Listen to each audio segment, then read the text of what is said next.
নমস্কার বন্ধুরা, ডাকুয়া গঠন ইউটিউব চ্যানেল থেকে আমি কৃষ্ণ ডাকুয়া প্রত্যেকটি দর্শককে আমার আন্তরিক ও ভালোবাসা জানিয়ে শুরু করে দিচ্ছি আজকের এই ভিডিওটি। আজকের এই ভিডিওটির মধ্যে আমি বেশ কিছু তথ্য তুলে ধরব।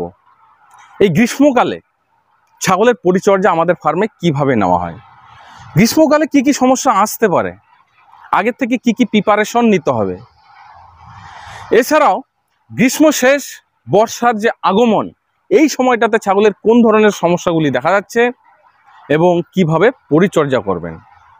আর সবার শেষে আমি যে বিষয়টা আপনাদের সামনে শেয়ার করব, বর্তমানে আমার ফার্মের আপডেট, ফার্মের ছাগল কেমন রয়েছে, বাচ্চা কেমন আছে, তো সেই বিষয়টা আমি সম্পূর্ণ তুলে ধরবো এই ভিডিওটির মধ্যে।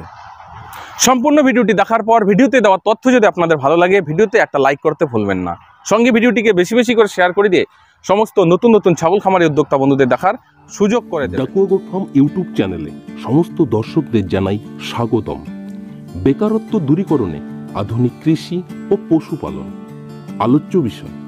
পশুদের বিভিন্ন রকম রোগ, চিকিৎসা ও মেডিসিন, হোমিওপ্যাথিক, আয়ুর্বেদিক এবং অ্যালোপ্যাথি। প্রিয় দর্শক বন্ধুরা, গ্রীষ্মকালে ছাগলের পরিচর্যা খুব ভালোভাবেই নেওয়া উচিত। তো গ্রীষ্মকাল মানে আপনারা জানেন সাধারণত আমাদের মানুষেরই বিভিন্ন রকমের সমস্যা হয়। তো সবচেয়ে যে সমস্যাগুলো দেখা যায় সেটা হচ্ছে হঠাৎ আবহাওয়ার পরিবর্তনের কারণে, খাবারের একটু কম বেশির কারণে পাতলা পায়খানা, ডায়রিয়া। তো সেটা পশুদের ক্ষেত্রেও দেখা যায়। আর যারা ছাগল বা গরু পালনের সঙ্গে যুক্ত আছেন আপনারা অবশ্যই জানেন যে গ্রীষ্মকালে এই সমস্যাগুলো সবচেয়ে বেশি হয়। দেখা যাচ্ছে হঠাৎ করে গরম পড়লো, বেশি গরম, সেই দিন দেখলেন যে পশুর খাওয়ার তেমন একটা রুচি নেই অত্যাধিক গরম থাকার কারণে। তো সেই দিন দেখা গেল কম খেলো, কিন্তু পরের দিন একটু হয়তো ওয়েদারটা ঠিক আছে, ঠিক থাকার কারণে সেদিন অত্যাধিক খাবার খেয়ে ফেলে। আর তখনই দেখবেন কিছু কিছু ছাগলের যেন পাতলা পায়খানা, পেট গরম হয়ে যায়, কিছু ছাগলের ডায়রিয়া অবধি দেখা যায়। এছাড়াও আর একটা সমস্যা যেটা দেখতে পাওয়া যায়, এই গ্রীষ্মকালে হঠাৎ করে আকাশ মেঘলা হয়ে গেল, ঝড় বৃষ্টি শুরু হয়ে গেল, ওয়েদার ঠান্ডা হয়ে গেল, আর তখনই কিছু কিছু ছাগলের দেখা যায় নাকে সর্দি। তাহলে এই যে সমস্যাগুলো, এই সমস্যাগুলোকে কিভাবে আমরা কন্ট্রোল করব? তো মাথায় রাখবেন, গ্রীষ্মকালে বা গরমকালে ছাগলকে একটা লিমিটের মধ্যে খাবার দেওয়ার চেষ্টা করবেন। আজকে খাইনি বলে আমি আগামীকালকে বেশি করে খাবার দেব না, এটা কখনো করবেন না। একটা লিমিটের মধ্যে রাখবেন। প্রত্যেক দিন যদি আপনার খামারে 10টা ছাগল থাকে, উদাহরণস্বরূপ বলছি, আপনি 10 কেজি খাবার দেন, তো সেটা প্রত্যেক দিন 10 কেজি করেই দেবেন, সেটা যেন বেশি দেওয়া না হয়। যদি বেশি দেন তখনই কিন্তু এই সমস্যাটা হতে পারে। এবং এই অত্যাধিক গরমে পশুকে রোদ থেকে, গরম থেকে নিয়ে এসে তাকে জল দেবেন না। আর আপনার ফার্মে যদি থাকে তো একটা লিমিটের মধ্যে আপনি প্রত্যেকদিন যেভাবে জল দিচ্ছেন জলটা দেবেন। এবং আর একটা কথা মাথায় রাখবেন, এই সময়টায় যখন জল দেবেন, জলের মধ্যে চিটে গুড় এবং লবণটা অবশ্যই মিক্স করবেন। এতে পশুর শরীরের এনার্জিটা ঠিক থাকবে, শরীর ডিহাইড্রেশন কখনো হবে না। তো আর যদি হয়ে যায় এই সমস্ত যে পাতলা পায়খানা বা ডায়রিয়া, এগুলো নিয়ে আমার চ্যানেলে ভিডিও আছে, আপনারা গিয়ে দেখে নেবেন। আজকে শুধু সমস্যা এবং সমস্যা যেন না হয় তার বিষয়টা নিয়ে আমি আলোচনা করছি। এই গ্রীষ্মকাল এবং বর্ষার যে আগমন, এই যে একটা ওয়েদার চেঞ্জিংয়ের সময়, এই ওয়েদার চেঞ্জিংয়ের সময় কিন্তু আমরা চারদিক থেকেই শুনতে পাই ছাগলের মহামারী। এ সময় গ্রীষ্ম চলে যাচ্ছে এবং বর্ষা আগমন, মানে প্রায় দেখবেন বৃষ্টি হচ্ছে, ওয়েদার হঠাৎ করে খারাপ হয়ে যাচ্ছে, মানে হঠাৎ হঠাৎ পরিবর্তন। তো এই যে হঠাৎ আবহাওয়ার পরিবর্তন, একটা হিউম্যান বডি সেটাকে কন্ট্রোল করতে পারে না। আমাদের কিছু কিছু জিনিসের ওপর লক্ষ্য রাখতে হবে যেন পশুদের হঠাৎ করে এই সমস্যাটা না আসে। এর জন্য যদি আকাশ এরকম খারাপ থাকে বা ঝড় বৃষ্টি শুরু হয়, পশুকে বাইরে রাখবেন না, প্রয়োজনে আপনি ঘরের ভিতরে ঢুকিয়ে দেবেন। তো সবচেয়ে বেস্ট এই যে চালা, আজকে যখন বৃষ্টি শুরু হবে, আমাদের নর্মাল চারণভূমিতে থাকছে, যখনই বৃষ্টি শুরু হবে এই চালার মধ্যে এসে ঢুকে যাবে। তাহলে কি হবে, পশুর যে ঠান্ডা লাগার সমস্যা সহজে হবে না। পশুদের যেন এই ঠান্ডা লাগার সমস্যা না হয় তার জন্য মিক্স অয়েল, দেখবেন আমার চ্যানেলে মিক্স অয়েল তৈরি করার ভিডিও আছে। তো তবু আজকে শর্টকাটে বলছি মিক্স অয়েল কিভাবে তৈরি করবেন। 1 লিটার সর্ষের তেল নেবেন, এবং বাকি আরও কিছু ইনগ্রেডিয়েন্টস আছে যেগুলো আপনাকে নিতে হবে। যেমন কাঁচা হলুদ 50 গ্রাম নেবেন, রসুন 50 গ্রাম নেবেন, এছাড়াও জোয়ান, মেথি এবং কালো জিরে প্রত্যেকটাই 25-25 গ্রাম করে নেবেন। 1 লিটার তেল বা 1.5 লিটার হলে আরও ভালো। আপনি 1.5 লিটার তেল সেটাকে গরম করে নিয়ে ওর মধ্যে উপাদানগুলো দেবেন, দিয়ে সেটাকে খুব আস্তে আস্তে আস্তে আস্তে গরম করে নেবেন। নেওয়ার পরে ছাঁকনি দিয়ে রেখে দেবেন। যখনই সিজন চেঞ্জের সময় আসবে 2 ml করে ছাগলের নাকে সকাল এবং সন্ধ্যাবেলায় দেবেন। তাহলে যে এই যে রেসপিরেটরি সিস্টেমের যে সমস্যাগুলো বা ঠান্ডা লাগার যে সমস্যা সহজে ছাগলের আসবে না। এছাড়াও এই সিজন চেঞ্জিংয়ের সময় আপনারা হোমিওপ্যাথিতে আর্সেনিকাম অ্যালবাম 200 পোটেন্সিতে 4 ফোঁটা করে দিনে 2 টাইম দিতে পারেন। তাহলে এই ধরনের সমস্যাগুলো সহজে আসবে না। এবং হঠাৎ করে খাবারের পরিবর্তন করাবেন না, হঠাৎ খাবারের পরিবর্তন করালেও সমস্যা। তো এই জন্য খাবার যদি একটা খাবার থেকে দ্বিতীয় খাবার পরিবর্তন করতে চান, খুব স্লোলি আস্তে আস্তে একটা থেকে আরেকটা করাবেন। আমাদের ফার্মের পরিচর্যা তো এই পদ্ধতিতেই কিন্তু আমরা করি। তো এবারে দেখাচ্ছি আমাদের ফার্মের ছাগল। দেখুন ছাগলগুলো কিন্তু এখনো কিছু খায়নি সকাল থেকে। এখন সকাল বাজে 6:30। তো 6:30টায় ছাগলকে বার করা হয়েছে ঘর থেকে। তো দেখুন আপনারা তো জানেনই যে এই ফার্মটা আমরা সম্পূর্ণ ব্ল্যাক বেঙ্গলের উপর একটা টার্গেট নিয়েছি, ব্ল্যাক বেঙ্গলই করব। তো পিওর ব্ল্যাক বেঙ্গল ছাগল দেখুন, ওট মা ওট। সকালবেলায় খালি পেটেই দেখুন আমাদের ছাগল। তো এই যে দেখুন একটা শুয়ে আছে। তো সবগুলোই পিওর ব্ল্যাক বেঙ্গল। তো এই যে একটা ছাগল যেটা বাচ্চা হয়েছে, মা ছাগল, এটা গতকালকেই বাচ্চা হলো, একটাই বাচ্চা হয়েছে। ওট। তো এর যে কালকে বাচ্চা হয়েছে বোঝাই যাচ্ছে না।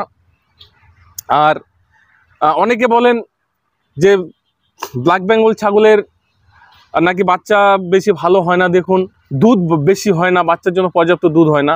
দেখুন সেই কথাটা আমি ভুল মানি। কেন? সমস্ত কিছু নির্ভর করে খাবারের ওপর। আপনি যদি ভালো খাবার দিতে পারেন তাহলে ব্ল্যাক বেঙ্গল ছাগলও ভালো। দেখুন এখানে শুয়ে আছে ব্ল্যাক বেঙ্গল। এগুলো আমরা রিসেন্টলি 1 মাস হলো হিটে ছিল, তাকে এআই করানো হয়েছে। এই যে একটা দেখুন,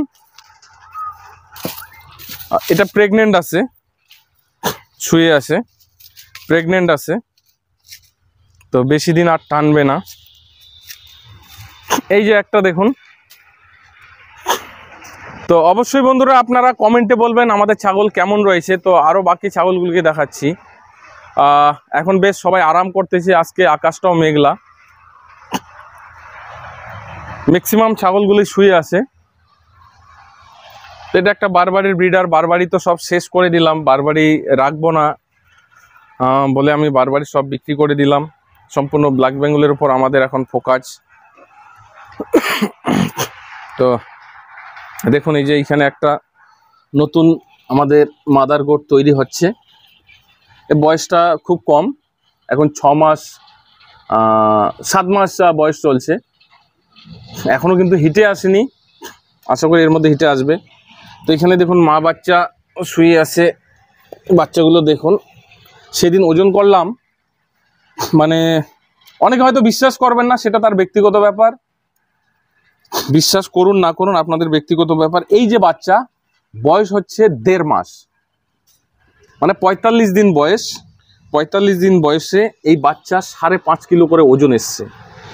এটা ফিমেল বাচ্চা, 2টো বাচ্চা হয়েছে। এই যে একটা ফিমেল একটা মেল, যারা দুটোরই মানে 50 গ্রাম 25 গ্রাম আগে বেশি ওজন। এই হচ্ছে তার মা। তো এই দুটোই কিন্তু এআই এর বাচ্চা, আমাদের ফার্স্ট টাইম এআই এর বাচ্চা। আমি এআই এর রেজাল্ট ভালো পেলাম বলেই এরপর থেকে যত ছাগল হিটে আসে সবাইকে এআই করাচ্ছি। এই যে একটা ফিমেল, এর বাচ্চা বড় হয়ে গেছে এবং এখন আরও প্রেগনেন্ট হয়েছে 1-1.5 মাস। একেও এআই করানো হয়েছে। মানে আমি টার্গেট নিচ্ছি সবগুলোকে এআই করাবো। তো এর যে বাচ্চা দুটো আমি দেখাচ্ছি। এই যে মা ছাগলটার বাচ্চা, এই যে দেখুন দুটো, এরা দুটোই পাঠা বাচ্চা হয়েছে। দুটোই পাঠা বাচ্চা হয়েছে। তো এদের বয়স এখন 4 মাস করে। আর এদের লাইভ ওয়েট এদের লাইভ ওয়েট 11 কেজি 900 গ্রাম, একটা 11 কেজি প্রায় 950 গ্রাম এরকম। তো দুটোকে আমি খাসি করে দিলাম, কিন্তু এখন আমি ভেবেছি ব্রিডার হিসেবে রাখবো, কিন্তু পাঁঠা রাখা এত ঝামেলা মনে হচ্ছে আমাকে, তখন 2 দিন আগে আমি এদেরকে খাসি করিয়ে দিলাম। কারণ খাসির পরবর্তীতে বিয়ের সিজনে যে একটা ভালো ডিমান্ড থাকে। তো এই যে ব্রিডারটা, এটা আমি নতুন কিনেছি, একে দিয়ে কিন্তু আমি ব্রিডিং করাই না, জাস্ট ফার্মে রেখেছি। কারণ এক এক লোকের এক এক ধরনের প্রশ্ন করে, দাদা আপনার ফার্মে পাঠা নেই, কীভাবে ব্ল্যাক বেঙ্গল পিওর পান? অনেকে আছে এআই জিনিসটা বোঝেই না যে এআইটা আবার কি। তো পাঠাটা রেখেছি। এই যে দেখুন, এখানে একটা ফিমেল প্রেগনেন্ট আছে। এই ফিমেলটা খুব শীঘ্রই বাচ্চা প্রসব করবে, দুধের ওলান ছেড়ে দিচ্ছে।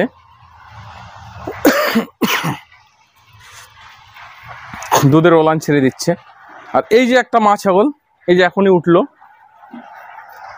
উঠলো, এর বাচ্চা হয়েছে, একটা বাচ্চা, কিন্তু কি বলবো, একটা বাচ্চা হয়েছে। তো যাই হোক, একটা হোক দুটো হোক, যার যেরকম বাচ্চা হবে সেটা আমার কোনো তাতে খারাপ লাগে না। এছাড়াও দেখুন, এই যে ফিমেলটাকে অনেকেই চেনেন, মানে একদম শর্ট সাইজ, একদম হাট্টা গাট্টা, এবং খুব মাস্তান ছাগল আমার ফার্মে। মানে যত ছাগল আছে সমস্ত ছাগলকে মানে মেরে বেড়ায়।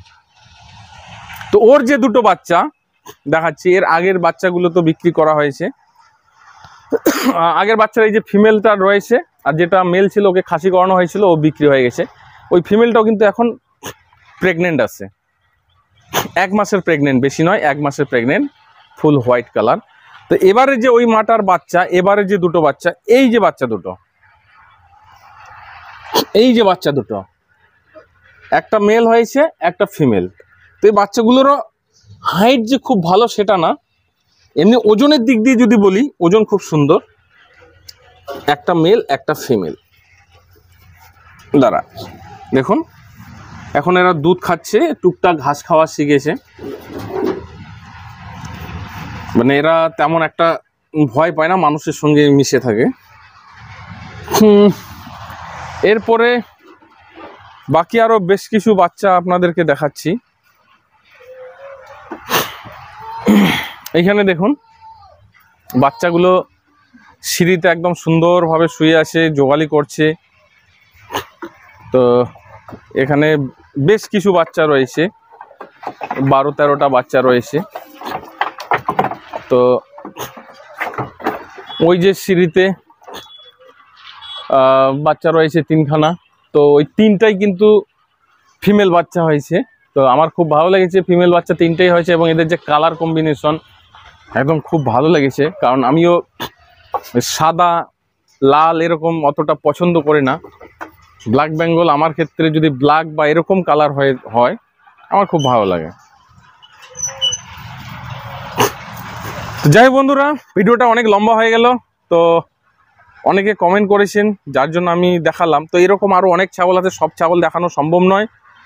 আর যে বেশি ছাগল সেটাও নয়, আমার ফার্মে ছাগল এখন বাচ্চা সহ 50খানার মতো রয়েছে। আর বাচ্চা দেবে এরকম অনেক মা ছাগল রয়েছে। তো আর বেশি সময় নিচ্ছি না, ভিডিওটা এখানে শেষ করে দিচ্ছি। অবশ্যই পরবর্তীতে আরও আপনারা আপডেট দেখবেন। তো আপনারা অবশ্যই কমেন্টে লিখবেন আমার ফার্মের যে ছাগলগুলো দেখলেন কেমন লাগলো। আজকের ভিডিওটি এই পর্যন্ত। আপনারা সকলে ভালো থাকুন, সুস্থ থাকুন। জয় হিন্দ, জয় ভারত।